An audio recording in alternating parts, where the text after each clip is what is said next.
Hey guys, subscribe for daily content. And if you're shopping for gear, make sure you check out the description for the newest items at some of the very best online retailers. There's also links for some of the items that I personally recommend. Thanks!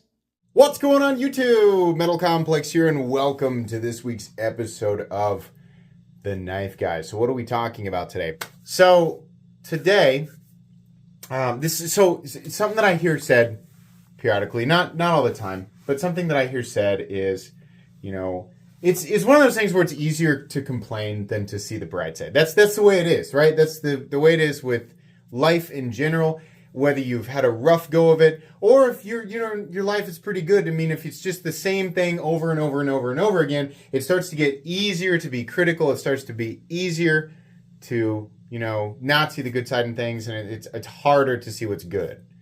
If you're brand new to knives, then everything just seems great all the time, right? And like when I started out, we didn't have anywhere near the options that we have now, but I remember starting out and just being like, wow, everything is just so, bright and colorful and welcoming, and there's just so much to discover. This is amazing. I can't believe that the world is this expansive, right?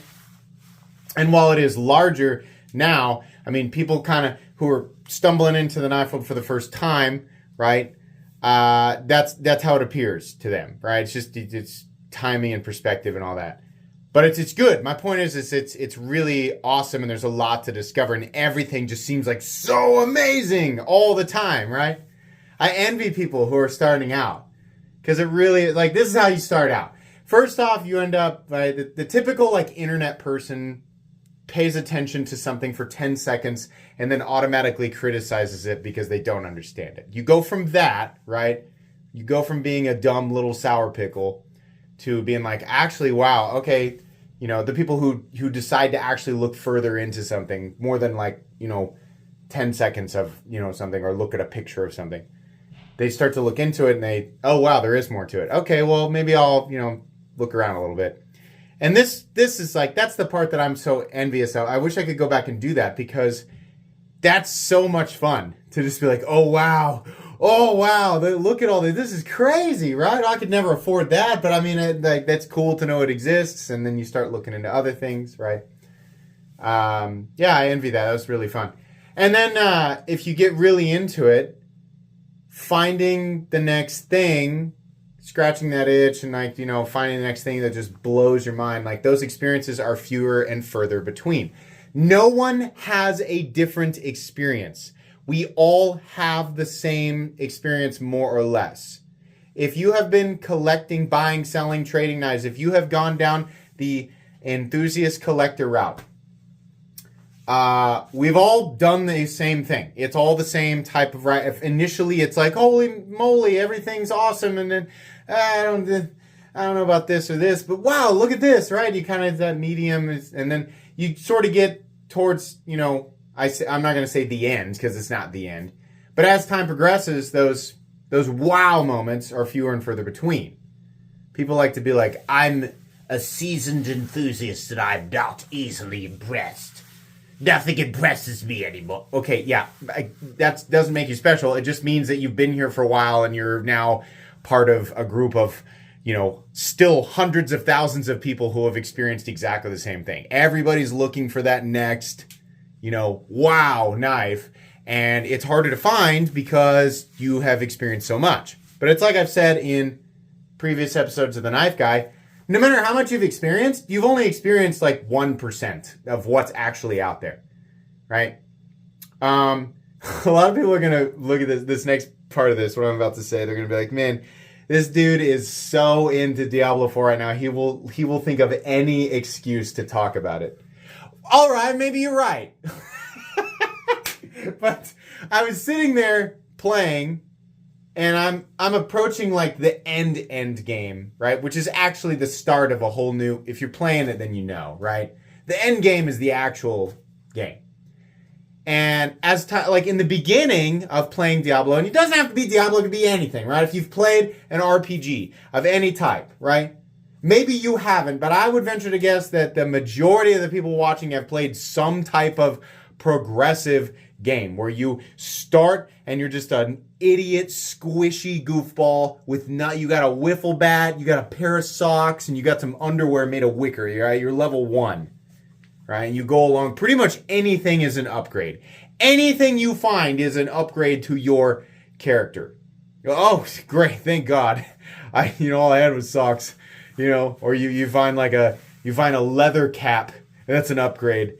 Wow. I mean, you are in a rough spot if a leather cap is some sort of upgrade to your survivability. But that's how it is in the beginning, right? Everything's an upgrade.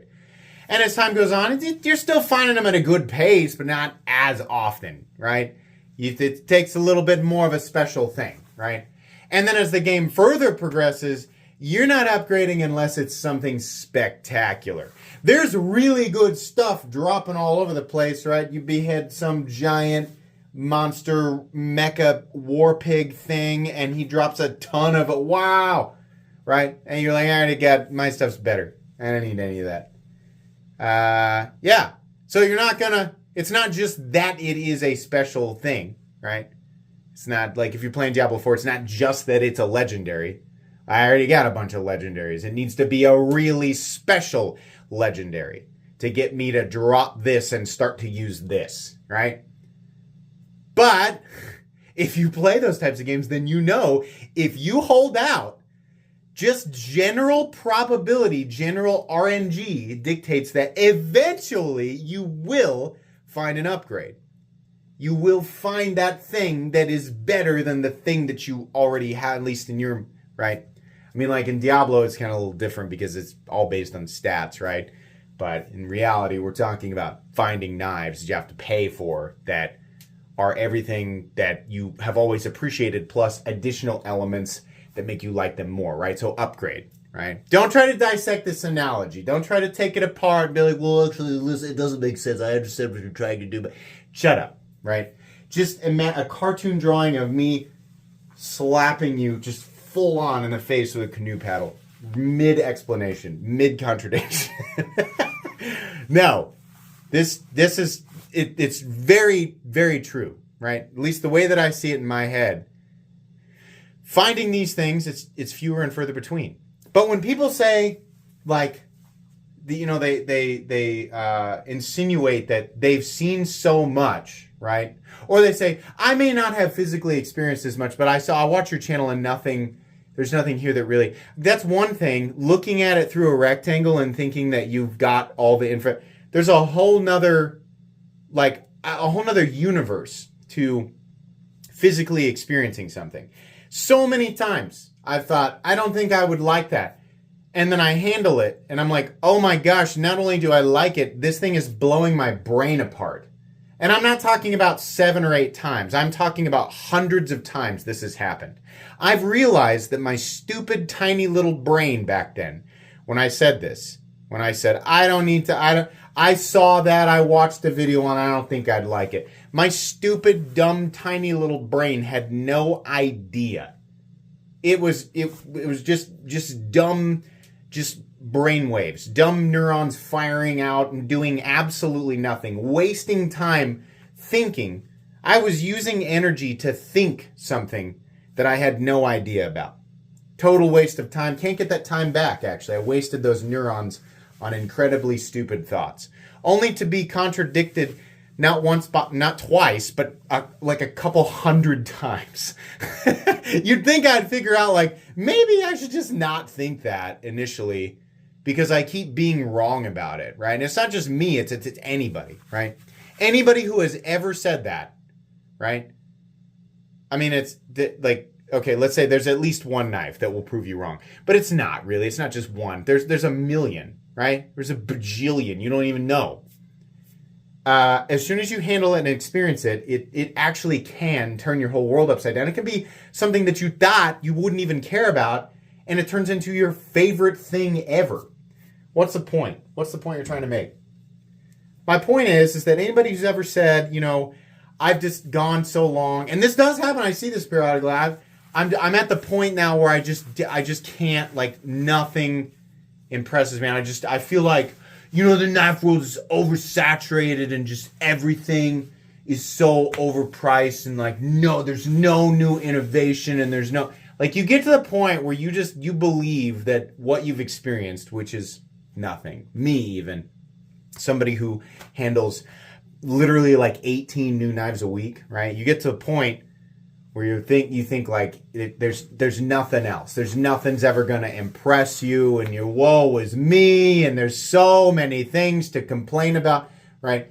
If you just hold out, it's just general, like now that's not even probability. It's just a fact that you haven't experienced everything, right? And as time pushes forward, right, it's really easy to complain about who's overpriced, right? It's the same companies who come up over and over and over again, and then people complain about it and they feel like they're contributing to something and they're not, right? Or boycott, yeah, that's worked, right? Think of all the times in the past that screaming boycott has worked. Boy, golly, that's all we have to do to get off on a tangent, right?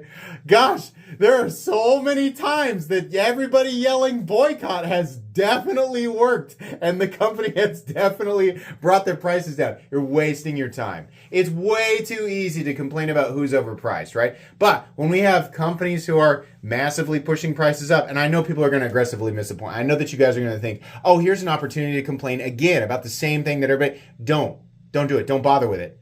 My point is shift, right? Because competition is bred by these circumstances, right? Innovation is, it's born out of stuff like this. When things are oversaturated, we keep seeing the same things over and over again. And we keep seeing, companies who have been on top for so long and we see the prices go up and up and up, right? And there's tons of these. There's tons of these. There's just like this burning ache in your heart. And I need to complain. It's like your trigger. It's like your Winter Soldier code, right? Like that's what turns you online. Don't waste your breath, right? Let me do that. Let me do it on the channel. Let me do it. But if you stop paying attention to everything that you don't like, right? And you allow yourself to come to the inevitable conclusion that if you just hold out, as time progresses, there will inevitably... I'm not saying there's a chance, you just have to have hope. I'm saying it is factually inevitable. Factually inevitable. That's a bold claim, Metal Complex. Shut up. Factually inevitable that there will be something that is not only your next favorite thing. It's not only like your next cool no, it'll blow your mind apart. It will change the way that it will set a new bar for you, right? All of those feelings will come back. Oh man, I'm so excited to get this thing in the mail. And then you get it and you open it up and it's everything you wanted, but it's even better, right? All of that over again, it's just inevitable. If you hold out, if you continue the grind, right? Someone will say, is it worth it? Is it worth it continue? Really, how hard is it? Just kind of mildly pay attention, like here. You can even take a total break from the knife world and then come back and do absolutely no work whatsoever. You could take a year-long break and then come back and just stroll in. You don't even have to look for it. You just come in the front door and like, hey, what's new around here? And I can almost guarantee there'll be something brand new. There'll be like 10 new things that'll blow your mind, right? And you can't wait to, but you can do that. So it's not even really a grind, right? It's kind of... I found that, as time progresses, it is more, I feel dumber and dumber and dumber dwelling on things that bother me. I make the same jokes all the time. The pocket clip thing, the lanyard hole thing, right? All that stuff. And it's more of a joke anymore. Still kind of, right? But it's really hard for me to get hung up on like fads, right? There's a lot of things that people can play. A fad. Like there's like a whole bunch of people who are just like, I can't wait till this front flipper fad goes away. And I'm like, why would you devote energy to hating something that much? You just sit around and you got like pictures of front flippers and you got a big red circle with a thing through it. And you're just like, one day I'll bring you down. I'll bring you all down. Like, why? Or it's not so much that it's like it's the pricing. Like people just really like need it. just this last year, I saw some of the most amazing prices on some of the most amazing knives that I've seen, even considering inflation. And I'm not just talking about Chinese stuff. And you guys know who we're talking about. There are some American companies who are really knocking it out of the park. We got way more people focusing on the same stuff, the same complaining and whining and moaning and groaning, the same type of stuff. So many people are focused on that. They just can't. It's almost like that's the comfort zone. Complaining is the comfort zone. We don't have time to celebrate anything that's exciting. We don't have time to experience anything that might bring us joy. We just want to complain, right? For some people, that is their comfort zone. For those people, I feel sorry for you. Good luck with life, right? But this year, some of the most amazing stuff. And I know as time progresses, because innovation and competition is born out of oversaturation and, lulls in innovation, right? Lack of innovation. The lack of these things, that's what generates the presence of them. So if you hold out, you'll be, proven wrong, and it'll be great. In my experience, it's fantastic to be wrong. It's fantastic to have your expectations exceeded, right? It's silly to sit on top and just be like, I know everything and I don't, No, I want to be proven wrong on a daily basis. I want to think one thing and then have my dumb little brain just slap down, right? Just sit down and shut up and witness greatness, you fool. That's what I want to have happen to me all the time. I want the knife world to constantly sit me down and just backhand me across the face and say, you have no idea, you peasant, right? That's what I want. I'm being legitimately serious here. This is what I enjoy, is having that happen, because it's happened to me so many times. I'm just like, oh man, I love this, because the end result is getting to experience something amazing. So hold out.